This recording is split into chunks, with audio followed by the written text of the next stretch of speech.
Good morning. Today we are going to see a new concept, business ethics. We know that ethics is a very important concept with regard to human behavior, or in whatever aspect we do, we find ethics or we follow ethics. We strongly depends upon ethics. Like നമുക്കാണെങ്കിലും നമുക്കൊരു കുറച്ച് എത്തിക്കൽ value, moral ethics ഒക്കെ ഉണ്ട്. നമുക്ക് moral values ഒക്കെ അതേപോലെ തന്നെയാണ് ബിസിനസ്സിനും.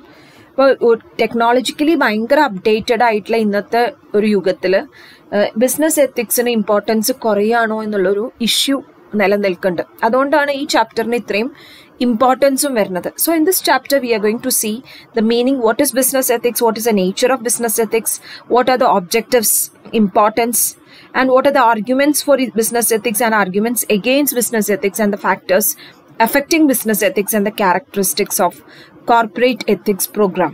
Right. So let us begin with the term ethics.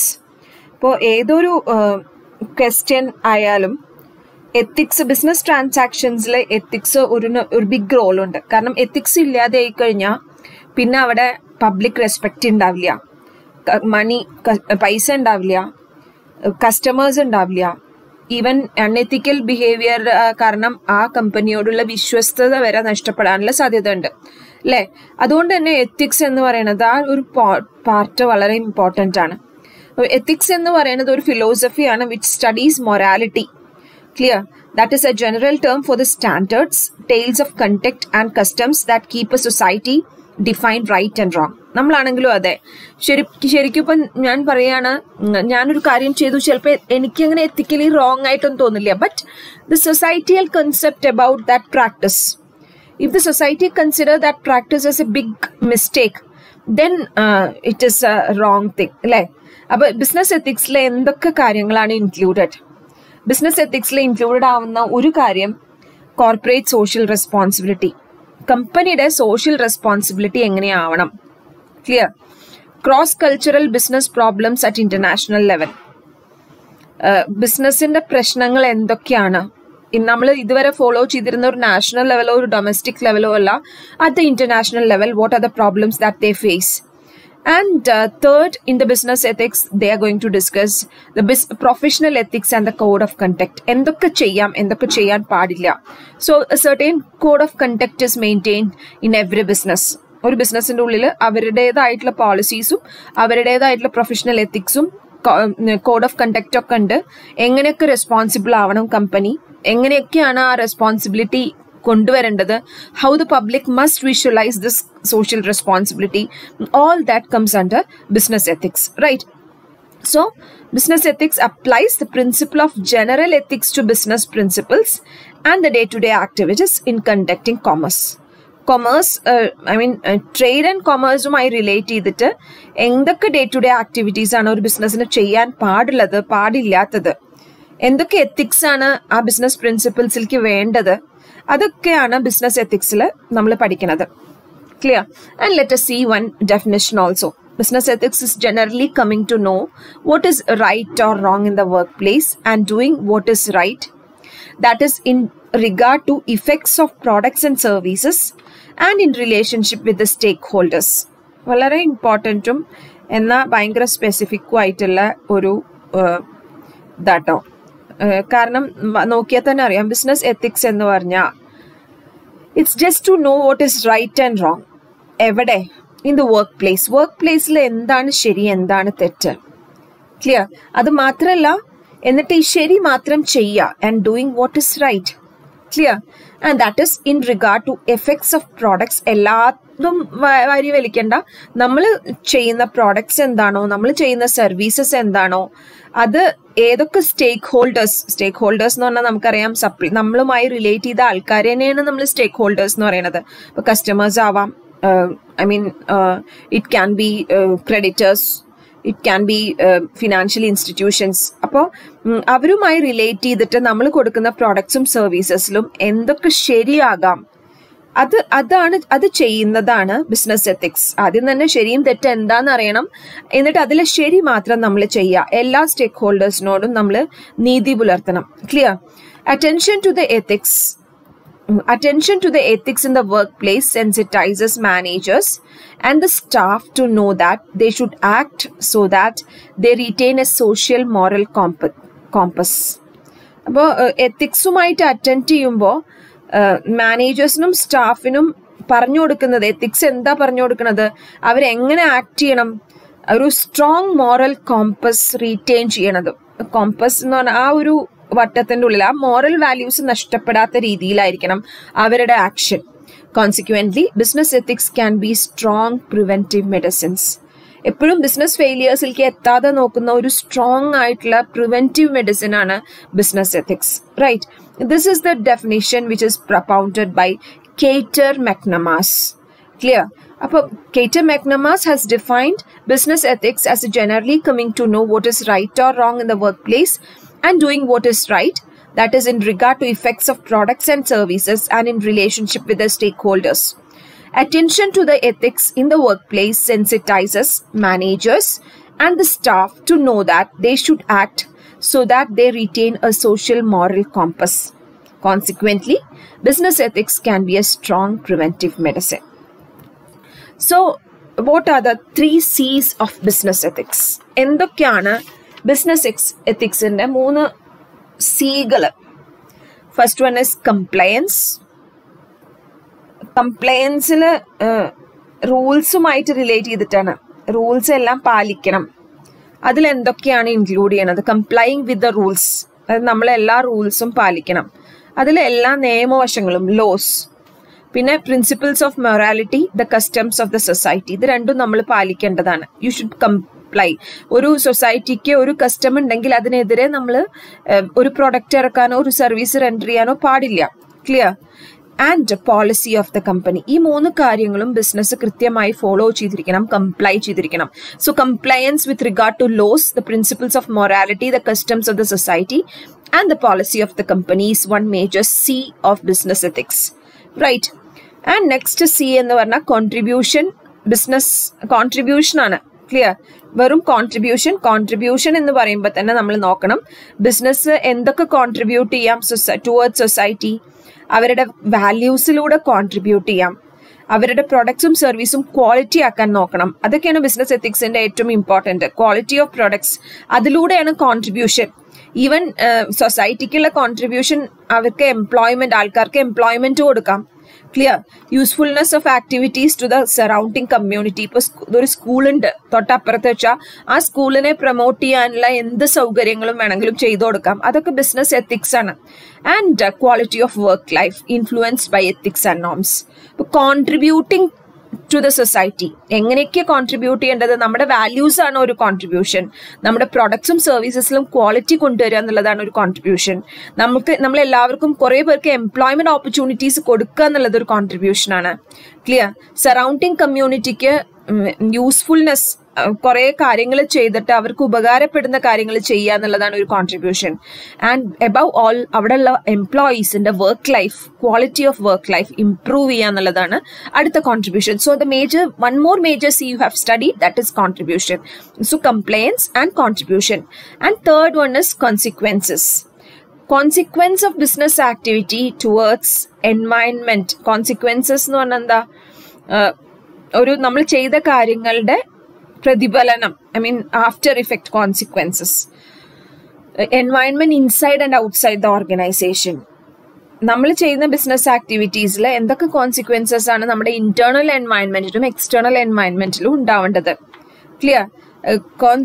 social responsibility towards shareholders, bankers, customers and employees and good public image. ഇത് 3 consequences ആയിട്ടുണ്ടാവുന്നത്. കാരണം ആദ്യത്തെ കോൺട്രിബ്യൂട്ട് ചെയ്ത് കഴിഞ്ഞാൽ അതിന്റെ ഫലങ്ങൾ അനുഭവിക്കുകയാണ് കോൺസിക്വൻസസിൽ. അപ്പൊ തന്നെ നമുക്കറിയാം ഇന്റേണൽ എൻവയൺമെന്റിലും എക്സ്റ്റേണൽ എൻവയൺമെന്റും എങ്ങനെയാവും, എങ്ങനെയൊക്കെ നമ്മൾ സോഷ്യലി റെസ്പോൺസിബിൾ ആയി ഈ ആൾക്കാരോടൊക്കെ, and how you are maintaining that public image. So these are the major C's: compliance, contribution and consequences of business ethics. Now let us see what is the nature of business ethics. Clear? നമുക്ക് അറിയണ കാര്യങ്ങളാണ്. Business ethics നന്നായി ചെയ്തു കഴിഞ്ഞാൽ നമുക്ക് ഉണ്ടാവുന്ന ഗുണങ്ങൾ എന്തൊക്കെയാണ്? ഐ മീൻ അങ്ങനെ ആലോചിച്ചാൽ മതി. creates goodwill and enhance the profits. Clear? Goodwill, നമ്മളെ കമ്പനിയുടെ ഗുഡ്വില്ല് കൂടും. ഇപ്പോൾ നമ്മൾക്ക് തന്നെ അറിയാം, ഒരു ടെക്നോളജി ഭയങ്കര ഹൈ ആയിരിക്കുന്ന സമയത്ത് നമ്മളെ സംബന്ധിച്ചിടത്തോളം പിന്നെ എങ്ങനെ വർക്ക് ചെയ്യാനും കുഴപ്പമില്ലാത്തൊരു സാഹചര്യമാണ്. അപ്പോൾ എത്തിക്സ് ഹൈ ആയിട്ടുണ്ടെങ്കിൽ മാത്രമേ നമുക്ക് ആ ഒരു കസ്റ്റമേഴ്സിനായിട്ടുള്ള റാപ്പോ മെയിൻറ്റെയിൻ ചെയ്യാൻ പറ്റുള്ളൂ. അങ്ങനെ വരുമ്പോൾ നല്ലൊരു ഗുഡ്വില്ലും പ്രോഫിറ്റ്സും കൂടണ ഒരു സാഹചര്യം കമ്പനിക്ക് ഉണ്ടാവും. Clear? And brings loyalty of customers and workers. ഇപ്പോൾ കമ്പനീസിന് അൺഎത്തിക്കൽ ബിഹേവിയർ ഒരുപാട് ഉണ്ടെങ്കിലും ഹാബിച്വലി ലോങ് ടേം ആയിട്ട് നിലനിൽക്കാൻ അൺഎത്തിക്കൽ ബിഹേവിയർ വെച്ച് പറ്റില്ല. അപ്പോൾ കമ്പനീസ് ഭയങ്കര കോമ്പറ്റീഷൻ കൂടിയ ഒരു സാഹചര്യത്തിൽ ഏറ്റവും നല്ല കസ്റ്റമറിനെ റീറ്റെയിൻ ചെയ്യണമെങ്കിൽ നല്ലൊരു എത്തിക്കൽ ബിഹേവിയർ ഉണ്ടാവണം. അതുകൊണ്ട് തന്നെ ബിസിനസ് എത്തിക്സ് കൃത്യമായി ഫോളോ ചെയ്യുമ്പോൾ കസ്റ്റമേഴ്സിന്റെ ലോയൽറ്റിയും വർക്കേഴ്സിന്റെ ലോയൽറ്റിയും നിലനിന്ന് പോകുന്ന കാര്യം കാണാം. And it reconcile corporate interest with moral demands. Clear? What is corporate interest എന്ന് പറഞ്ഞാൽ നമുക്കറിയാം, പിന്നെ നമ്മളുടെ കമ്പനിയുടെ നിലനിൽപ്പ്, കമ്പനിയുടെ പ്രോഫിറ്റ്, കമ്പനിയുടെ ഇൻട്രസ്റ്റ് ഉണ്ടാവും, കുറേ കാര്യങ്ങളിലുള്ള കമ്പനിയുടെ താല്പര്യം, അതും ഒപ്പം തന്നെ മോറൽ ഡിമാൻഡ്സും ഒരുപോലെ തുലനം ചെയ്ത് പോകാൻ പറ്റണം. It is not separated. അങ്ങനെ ഒരു ഫീലിങ്സ് ഉണ്ടാവണം. കാരണം എപ്പോഴും ഭയങ്കര കോർപ്പറേറ്റ് ആയിട്ട് തിങ്ക് ചെയ്യാതെ മാനുഷികമായിട്ടും കൂടി തിങ്ക് ചെയ്യാൻ വലിയ കമ്പനീസിന് പറ്റിയാൽ മാത്രമേ ബിസിനസ് എത്തിക്കലാന്ന് പറയാൻ പറ്റുള്ളൂ. സോ എത്തിക്സ് കൃത്യമായി ഫോളോ ചെയ്യുമ്പോൾ തീർച്ചയായിട്ടും ഇത് രണ്ടും തമ്മിലുള്ള ഒരു റീകൺസിലിയേഷൻ അല്ലെങ്കിൽ തുലനം, ഈക്വലൈസിങ് ആവശ്യമാണ്. Clear? And healthy reward in the long run. നമുക്കറിയാം ബിസിനസ് എത്തിക്സിന് നല്ല എത്തിക്കലായിട്ട് ഫോളോ ചെയ്യുന്ന ഒരു കമ്പനിയെ സംബന്ധിച്ചിടത്തോളം പ്രോഫിറ്റ് മാത്രമല്ല, knowing the difference between what is right and wrong and choosing what is right is a foundation. അതല്ലേ നമ്മൾ പഠിച്ചത്? എന്താണ് ശരിയും തെറ്റും, എങ്ങനെയാണ് ശരി മാത്രം ഫോളോ ചെയ്യുക, ആ ശരിയിലൂടെ നമുക്ക് എങ്ങനെ പ്രോഫിറ്റ് കണ്ടെത്താൻ പറ്റും, ആ ശരിയിലൂടെ നമുക്ക് എങ്ങനെ കോൺട്രിബ്യൂട്ട് ചെയ്യാൻ പറ്റും, ആ ശരിയിലൂടെ നമ്മൾ എങ്ങനെ കംപ്ലൈ ചെയ്യണു നമ്മുടെ റൂൾസും റെഗുലേഷൻസും, അത്രയൊക്കെ എത്തുമ്പോൾ long റണ്ണിൽ it shall act as a healthy reward for the company, right? So business ethics in the nature ആണ്. Advantages ചോദിച്ചാലും നമുക്ക് എഴുതാൻ പറ്റും. Creates goodwill and enhance profit, brings loyalty of customers and workers, reconcile corporate interest with moral demands, healthy reward in the long run. Clear? And let us see dual. നമുക്കറിയാം dual ആയിട്ടുള്ള twofold objectives ആണ് business എത്തിക്സിനുള്ളത്. One is analysis and evaluation, and second is provides therapeutic advices. Clear? So നമ്മളെ സംബന്ധിച്ചിടത്തോളം ഒരു therapy ആയിട്ടാണ് deal ചെയ്യണത്. തെറാപ്പിക് advice ആണ്. ഇപ്പോൾ എത്തിക്സ് എന്ന് പറഞ്ഞു കഴിഞ്ഞാൽ ഒരു ഡിസ്ക്രിപ്റ്റീവ് സയൻസ് അല്ല. നമുക്കറിയാം ഡിസ്ക്രിപ്റ്റീവ് എന്ന് പറഞ്ഞ് മാറ്റി നിർത്തേണ്ടതല്ല, ഒരു നോർമേറ്റീവ് ആയിട്ടുള്ള എൻക്വയറിയാണ്. അത് നമ്മുടെ ജഡ്ജ്മെന്റ് ആണ്. അവിടെ നോർമേറ്റീവ് സ്റ്റേറ്റ്മെന്റ് എന്ന് പറഞ്ഞാൽ നമ്മുടെ ജഡ്ജ്മെന്റ് ആണ്. നമ്മൾ ജഡ്ജ് ചെയ്യാണ് ഇതാണ് ശരി, ഇതാണ് തെറ്റ്. ക്ലിയർ?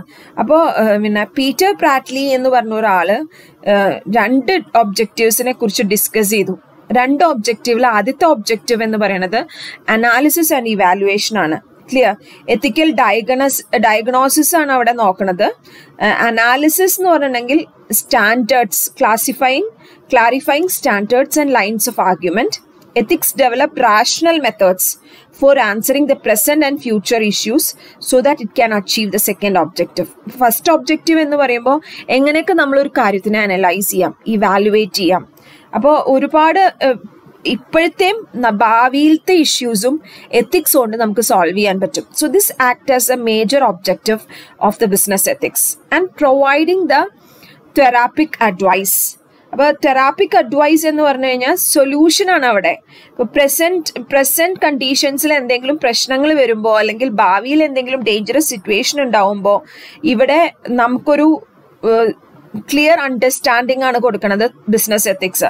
ബിസിനസ് എത്തിക്സ് ആണ് ഒരു അഡ്വൈസ് ആയിട്ട് ആക്ട് ചെയ്യണ ഒരു ഘടകം എന്ന് പറയുന്നത്. സോ 2 ടൂഫോൾഡ് ഒബ്ജക്റ്റീവ്സ് ആണ്, analysis and evaluation and provides therapeutic advice. Clear? And next is the areas. രണ്ട് ബ്രോഡ് ഏരിയാസ് ആണ് ബിസിനസ് എത്തിക്സിൽ. ഒന്ന് managerial mischief and second is moral mazes. Clear?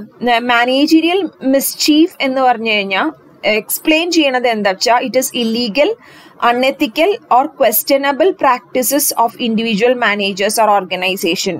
അതായത് ഇപ്പോഴത്തെ ഓർഗനൈസേഷൻസിന്റെ റെഗുലർ പ്രാക്ടീസ്, ഇല്ലീഗൽ ആയിട്ടുള്ള അൺഎത്തിക്കൽ ആയിട്ടുള്ള പ്രാക്ടീസസിനെയാണ് മാനേജീരിയൽ മിസ്ചീഫ് എന്ന് പറയുന്നത്. ക്ലിയർ? എന്തുകൊണ്ടാണ് അങ്ങനത്തെ മിസ്ചീഫ് ഉണ്ടാവണത്? സ്വഭാവം അങ്ങനെ ആവണം മാനേജേഴ്സിന്റെ. കാരണം അവർക്ക് മോണിറ്ററി ഗെയിൻ ഉണ്ടാവണം. ക്ലിയർ? ഷോർട്ട് ടേമിലുള്ള സക്സസ് ഉണ്ടാവണം. പിയർ പ്രഷർ ഉണ്ടാവും. കാരണം എനിക്കിപ്പോ ഞാൻ നോക്കുമ്പോൾ വേറൊരാൾ നന്നായിട്ട് ചെയ്യുന്നു വെച്ചാൽ ഞാൻ അയാളെക്കാളും മുകളിലാവാൻ ഷോർട്ട് കട്ട്സ് കണ്ടുപിടിക്കും. ആ ഷോർട്ട് കട്ട്സിൽ എന്ത് മിസ്ചീഫ് ഉണ്ടെങ്കിലും ഐ ജസ്റ്റ് ഡോണ്ട് ബോദർ. അപ്പൊ അങ്ങനെ വരുമ്പോൾ ഇതൊരു പിന്നെ വല്ലാത്ത രീതിയിലുള്ള കോമ്പറ്റീഷനും അപ്പോൾ അതിൻ്റെ ഉള്ളിൽ വർക്ക് ചെയ്യാനുള്ള വർക്ക് പ്രഷറൊക്കെ കൂടുതലാവും. ക്ലിയർ? സോ ഇതാണ് മാനേജീരിയൽ മിസ്ചീഫ് എന്ന് പറയുന്നത്. ക്ലിയർ? അപ്പൊ മാനേജീരിയൽ മിസ്ചീഫുമായിട്ട് റിലേറ്റ് ചെയ്തിട്ട് ഒരുപാട് പേര് ഒരുപാട് കാര്യങ്ങൾ എഴുതിയിട്ടുണ്ട്. അപ്പോൾ ഈ മിസ്ചീഫ് എന്താന്ന് പഠിച്ചാൽ മാത്രമേ എന്താണ് എത്തിക്കൽ എന്നുള്ളത് ക്ലിയർ ചെയ്യാൻ പറ്റുള്ളൂ. So this is one of the biggest area in business ethics. എന്താണ് മാനേജീരിയൽ മിസ്ചീഫ് എന്ന്. Clear? And next is moral mazes. അടുത്ത ബ്രോഡ് ഏരിയ ബിസിനസ് എത്തിക്സിൽ മോറൽ മേസസ് ഓഫ് മാനേജ്മെന്റ് ആണ്. ക്ലിയർ?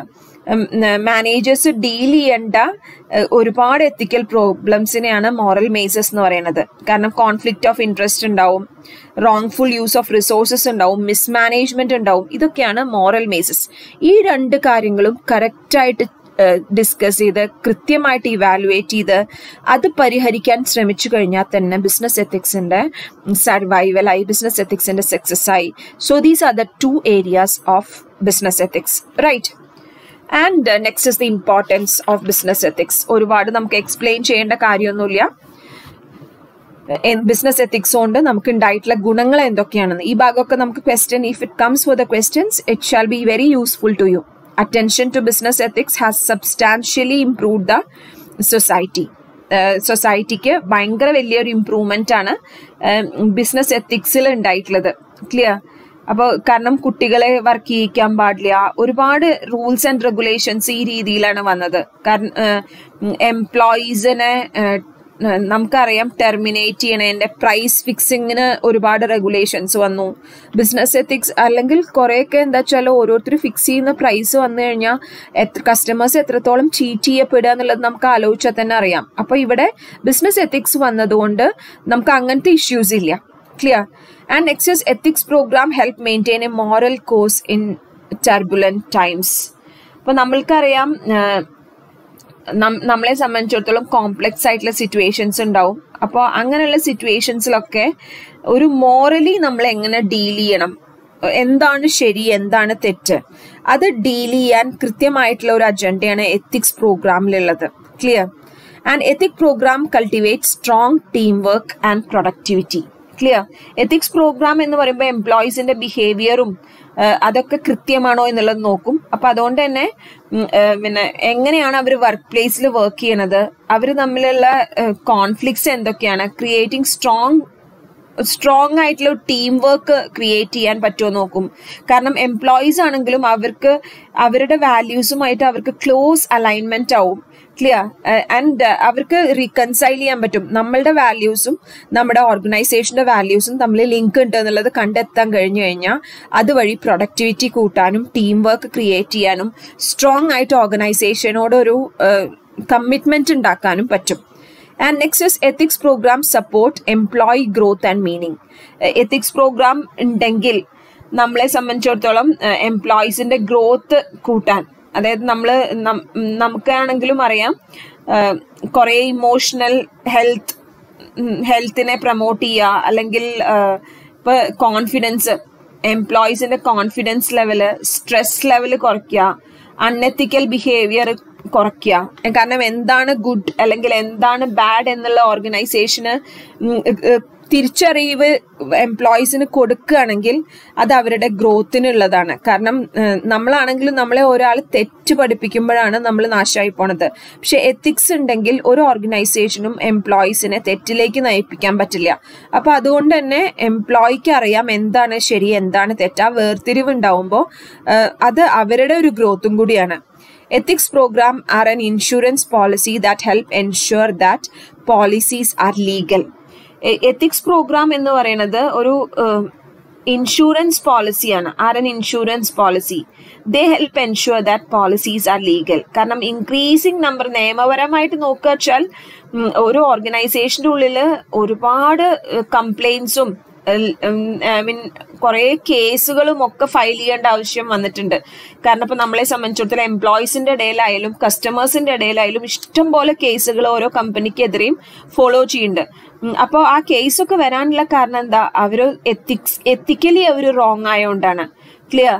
അപ്പോൾ എത്തിക്കൽ ഇഷ്യൂസ് ഒരുപാട് ഉള്ളതുകൊണ്ടാണ്. അപ്പൊ ഇങ്ങനെ ഒരു എത്തിക്കൽ അറ്റൻഷൻ ഉണ്ടാവുന്ന സമയത്ത് ഒരു മേജർ പോളിസി എന്ന് പറയുന്നത് എംപ്ലോയീസിനെ എങ്ങനെ എത്തിക്കലി ട്രീറ്റ് ചെയ്യണു. നമ്മൾ എംപ്ലോയീസിനെ ഹയർ ചെയ്യണ സമയത്തും അവർക്ക് റിക്രൂട്ട്മെന്റ് കൊടുക്കുമ്പോഴും അവരെ ഡിസിപ്ലിൻ ചെയ്യണ സമയത്തൊക്കെ എംപ്ലോയർക്ക് ഒരു എന്തെങ്കിലും ഒരു പ്രോമിസ് കൊടുത്തിട്ട് ആ പ്രോമിസ് ഫെയിലിയർ ഉണ്ടെങ്കിൽ so there is a gap between the corporate culture and the actual practice as well as an ethical implication. Clear? അപ്പോൾ പിന്നെ ഒരു ഇൻഷുറൻസ് പോളിസി പോലെയാണ്. പോളിസി ലീഗൽ ആണെന്ന് കാണിക്കുകയാണ്. നമ്മളെ സംബന്ധിച്ചിടത്തോളം നമ്മളൊരു എത്തിക്കൽ പ്രോഗ്രാം ഫോളോ ചെയ്യുന്നുണ്ട്. നമ്മളൊരാളെ ഹയർ ചെയ്തു, നമ്മളെ എല്ലാ ഡിസിപ്ലിൻസും പഠിപ്പിച്ചു, എന്നിട്ട് അയാളെ പിരിച്ചുവിടേണ്ട ഒരു അവസ്ഥ വരുമ്പോൾ നമ്മളുടെ ഭാഗത്തായിരുന്നു ശരി എന്ന് കാണിക്കാൻ പറ്റണം.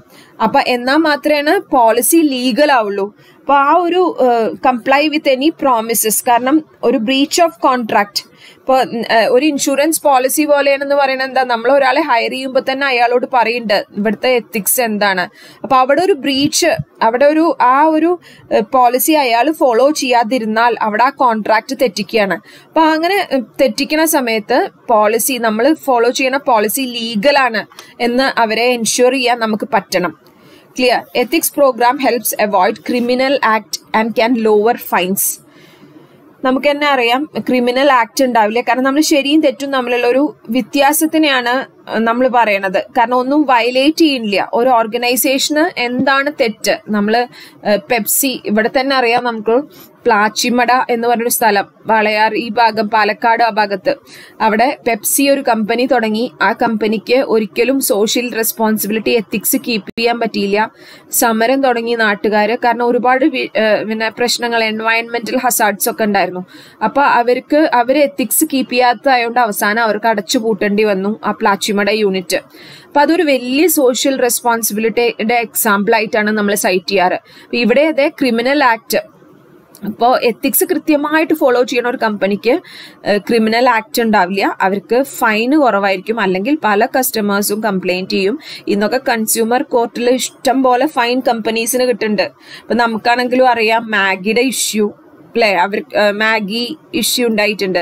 ജോൺസൺ ആൻഡ് ജോൺസൺ കമ്പനിക്ക് ഇഷ്യൂസ് ഉണ്ടായിട്ടുണ്ട്. കാരണം അവരുടെ പ്രൊഡക്ട്സ് വേറെ രീതിയിലാണ് ഉൽപ്പാദിപ്പിക്കുന്നതെന്നൊക്കെ പറഞ്ഞിട്ടുള്ള പ്രശ്നങ്ങൾ. Ethical programs help manage values associated with quality management, strategic planning and diversity management. This benefit needs far more attention.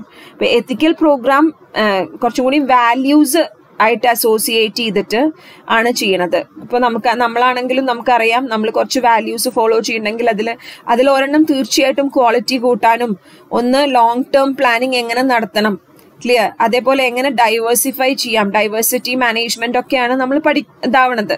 അപ്പോൾ ടോട്ടൽ ക്വാളിറ്റി മാനേജ്മെന്റ് ഉണ്ട്. ടോട്ടൽ ക്വാളിറ്റി മാനേജ്മെന്റ് വന്നാൽ തന്നെ മൊത്തം എല്ലാ രീതിയിലും ക്വാളിറ്റി കൂടാനുള്ള സാധ്യത, ക്ലിയർ. അപ്പോൾ പിന്നെ എത്തിക്കലി നമ്മൾക്ക് എങ്ങനെയാ ഇതൊക്കെ കുറച്ചും കൂടിയും ഇപ്പൊ അതിന്റെ ഒരു അതിങ്ങനെ ജനറേറ്റ് ചെയ്യുന്ന ഒരു സ്റ്റേജിലാണ്. ഈ ഭാഗത്തൊക്കെ കുറച്ചും കൂടി അറ്റൻഷൻ ആവശ്യമുണ്ട്, ഫാർ മോർ അറ്റൻഷൻ ആവശ്യമുണ്ട്. പക്ഷെ എന്നാലും ഈ ഭാഗങ്ങൾ ഇപ്പൊ നമ്മൾ എത്തിക്കലി ഒരു കാര്യം ചെയ്യുമ്പോൾ തീർച്ചയായിട്ടും ആ ക്വാളിറ്റിക്ക് ഇമ്പോർട്ടൻസ് കൊടുക്കും. അപ്പോൾ എത്തിക്സ് കൃത്യമായിട്ട് ഫോളോ ചെയ്യുന്ന ഒരു കമ്പനി ഇതിനൊക്കെ ഇമ്പോർട്ടൻസ് കൊടുക്കും. Ethics program promote a strong public image. ഒരു കൃത്യമായ ഒരു public image ethics പ്രോഗ്രാമിനുണ്ട്.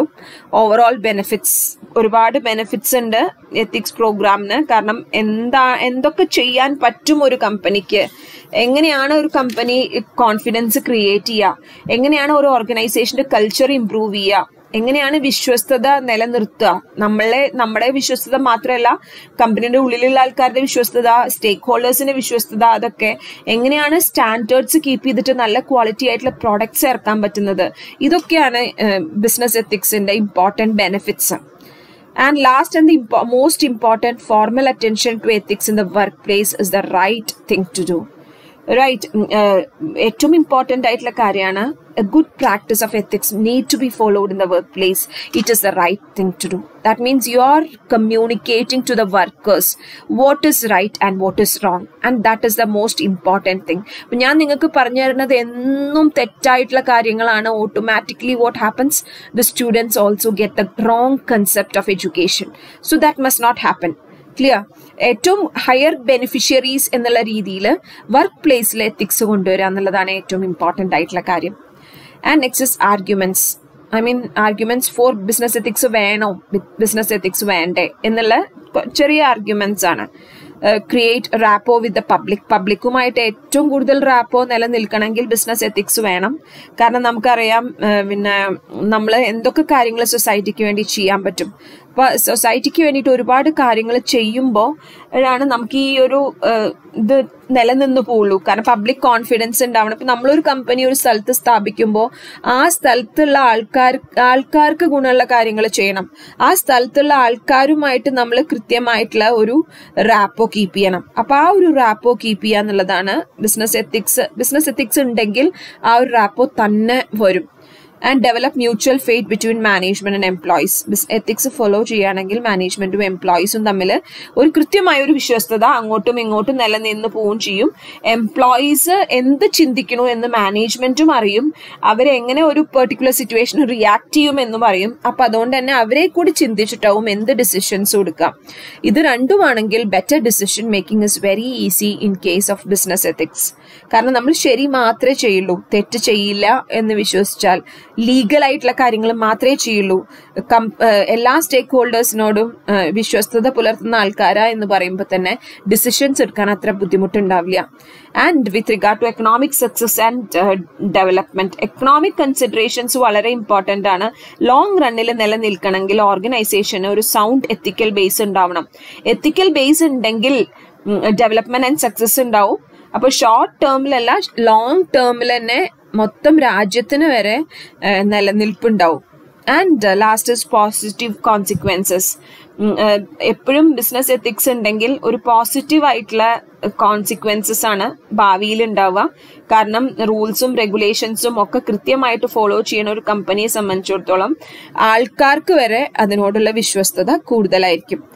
And arguments against business ethics. എന്തുകൊണ്ട് ബിസിനസ് എത്തിക്സ് വേണ്ട എന്ന് പറയുന്ന ഒരു വലിയ ഗ്രൂപ്പ് ഉണ്ട്. എന്തുകൊണ്ടാണ് ബിസിനസ് എത്തിക്സ് വേണ്ട എന്ന് പറയണത്? കാരണം അവര് പറയണത് എന്താണെന്നറിയോ, പെർഫെക്റ്റ്ലി കോമ്പറ്റീറ്റീവ് ആണ് മാർക്കറ്റ്. ഒരുപാട് കമ്പനീസ് ഒരു മാർക്കറ്റിൽ ഉണ്ടെങ്കിൽ ഓട്ടോമാറ്റിക്കലി സോഷ്യൽ ബെനിഫിറ്റ്സ് ഉണ്ടാവും. കാരണം ആർക്കും ഒരുപാട് കമ്പനി ഒരു മാർക്കറ്റിൽ ഉണ്ടെങ്കിലുള്ള ഗുണം എന്താ, ഒരു കമ്പനിക്കും കൂടുതലായിട്ട് പ്രോഫിറ്റ് റീപ്പ് ചെയ്യാൻ പറ്റില്ല. മാത്രമല്ല എല്ലാവർക്കും പ്രൈസ് ഫിക്സ് ചെയ്യുമ്പോഴൊക്കെ ഒരു പേടി ഉണ്ടാവും. അങ്ങനെയുള്ള ഒരു കമ്പനിയെ സംബന്ധിച്ചിടത്തോളം അത് തന്നെ മതി. കാരണം നല്ലൊരു കോമ്പറ്റീറ്റീവ് ആയിട്ടുള്ള എൻവയൺമെന്റ് ഉണ്ടെങ്കിൽ ആ ഒരു കാര്യം തന്നെ മതി സോഷ്യൽ ബെനിഫിറ്റ്സ്. അല്ലാതെ നമ്മൾ ഫോഴ്സ്ഫുള്ളി എത്തിക്സ് ഇംപ്ലിമെന്റ് ചെയ്യേണ്ട ആവശ്യമൊന്നുമില്ല എന്നാണ് ആർഗ്യുമെന്റ്സ് ഒരു എഗെയിൻസ്റ്റ് ആയിട്ട് പറയുന്നത്. ബിസിനസ് എത്തിക്സ് ഉണ്ടായാലേ നമ്മൾ ജീവിക്കും. ഇപ്പൊ ഞാൻ നിങ്ങളോട് പറയട്ടെ, honesty is the best policy, honesty is the best policy, honesty is the best policy എന്ന് പഠിച്ചിട്ടാണോ നിങ്ങൾ ഓണസ്റ്റ് ആവണത്? ഒരിക്കലും അല്ല. ചിലപ്പോൾ ചെറുപ്പത്തിൽ നമ്മളെ ആരാധിക്കുന്ന പലർക്കും ഉള്ള ഗുണങ്ങളാണ് നമ്മൾക്ക് അവരറിയാതെ നമ്മളിലേക്ക് എത്തുന്നത്. പ്രത്യേകിച്ചും നമ്മുടെ അച്ഛനും അമ്മയ്ക്കും ഉള്ള ഒരുപാട് ക്വാളിറ്റീസ് അല്ലെ. അപ്പൊ അവരുടെ ജീവിത ശൈലി ചിലപ്പോൾ അപ്പാടെ പകർത്തുന്ന ആൾക്കാരുണ്ടാവും, ചിലപ്പോ ടീച്ചേഴ്സിനെ ഇൻഫ്ലുവൻസ് ചെയ്യുന്ന കുട്ടികളുണ്ടാവും. അപ്പോൾ ഇതൊക്കെയാണ് തന്നെ വരികയാണ്. അപ്പോൾ ഇവിടെ അതാണ് പറയണത്, ഓട്ടോമാറ്റിക്കലി ഇറ്റ് വിൽ കം. ഇത് നമ്മൾ അടിച്ചേൽപ്പിക്കേണ്ട ഒരു കാര്യമല്ല എന്നാണ് ഇവിടെ പറയുന്നത്. And next is managers obligation towards the company. നമ്മൾ പറയുന്നുണ്ട് മാനേജേഴ്സ് കമ്പനിയുടെ ബെസ്റ്റ് ഇൻട്രസ്റ്റിലാണ് വർക്ക് ചെയ്യണത്, അല്ലെ, എത്തിക്കൽ ഗ്രൗണ്ട്സിലാണ് വർക്ക് ചെയ്യണത്. കാരണം പക്ഷെ ചില സമയത്ത് മാനേജറുടെ അൺഎത്തിക്കൽ സ്വഭാവം ജസ്റ്റിഫൈ ചെയ്യാൻ പറ്റുന്നതാണ്. കാരണം കമ്പനിക്ക് വേണ്ടിയിട്ടാണ്, അയാളുടെ പേഴ്സണൽ ഇൻട്രസ്റ്റിന് വേണ്ടിയിട്ടല്ല. ചില സമയത്ത് എങ്ങനെ അറിയോ, മാനേജർ കമ്പനിയോടുള്ള ഒബ്ലിഗേഷൻ കൊണ്ട് തെറ്റ് ചെയ്യും, അല്ലാതെ അയാൾക്ക് സ്വന്തമായിട്ട് കിട്ടാൻ വേണ്ടിയിട്ടല്ല. മാനേജറിനെ സംബന്ധിച്ചിടത്തോളം അവരുടെ എംപ്ലോയിനെ കൃത്യമായി സെർവ് ചെയ്യുക എന്നുള്ളതാണ്. അപ്പോൾ ഒരു മോറലി റോങ് ആണെന്ന് തോന്നിയാലും അയാളുടെ സ്വന്തം ഇൻട്രസ്റ്റിനല്ല ചെയ്യണത്, അയാളുടെ കമ്പനിയുടെ ഇൻട്രസ്റ്റിന് ആയോണ്ട് എത്തിക്കലിയും അത് തെറ്റാണ്. പക്ഷേ ചില സമയത്ത് അത് അങ്ങനെ ചെയ്യേണ്ടി വരാറുണ്ട്. ക്ലിയർ? അപ്പൊ അത് കൺസിഡർ ചെയ്യാറുണ്ട് ചില സമയത്ത്. അപ്പൊ എത്തിക്സ് ചില സമയത്ത് റോങ് ആയിട്ട് വരാനുള്ള ഒരു പോസിബിലിറ്റി ഉണ്ട് എന്ന് പറയുന്നുണ്ട്.